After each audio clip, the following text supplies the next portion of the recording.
Hey everybody, it's Josh Walnut Ridge.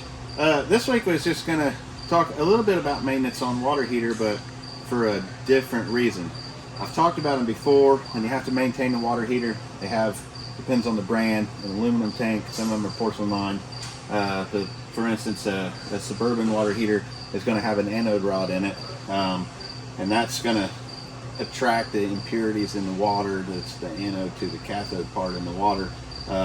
So hopefully everything, all that stuff that's in the water, the minerals and stuff, will attack that anode rod and not the liner of the tank or the tank itself.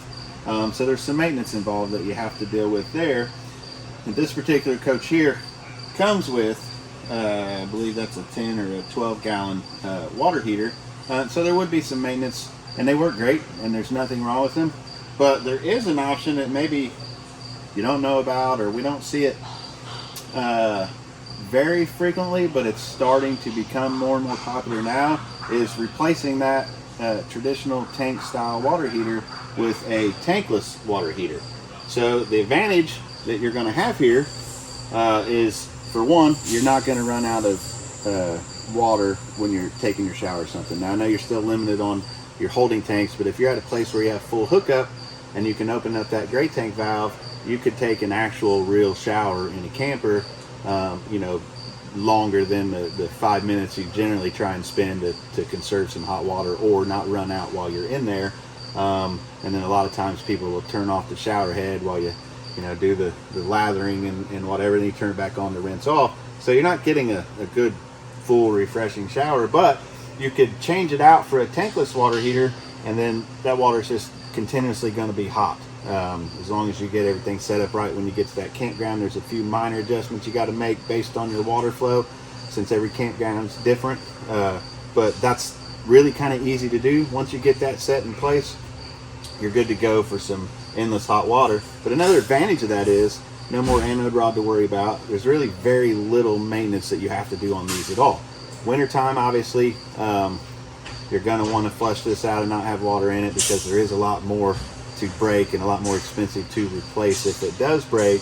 But most of them now are built in with freeze protection, to where as long as the coach has power available, if it gets below a certain degrees where there's a chance of any of those tubes on the back of this to freeze, it'll automatically heat that water, or barely heat it and then start a cycle of it just running through, so you have running water through it and it's not going to freeze, and it'll just drain it out of the coach.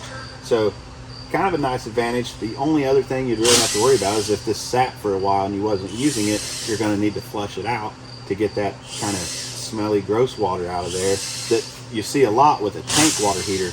When people have these, especially if you don't use the thing for a few weeks, you might notice that first time you fire it up, you get that kind of that sulfur, that rotten egg smell in your water, and that's partly due to that stuff sitting in there and attacking that magnesium anode rod that's in it. So with this, you wouldn't have that. It's just as simple as flushing it out to clean out the old water. Much like in your house, the water that sits in the lines for a certain period of time, all you do is just run the faucet for a little bit and flush it out. So it's a good upgrade if you want to spend the money on, especially if you're one that camps a lot and or even live in it and travel all across the country to where this is your home, and so all of your showers are taken in a camper. This would be a good option for you to be able to have some a better supply of hot water and less maintenance that you have to worry about to keep this thing running while you're out on the road. So obviously you can call us. We'd love to do it for you and get an appointment set up, and or just talk to the advisors and get some pricing if you want to know more about the tankless water heaters that we offer. Thanks.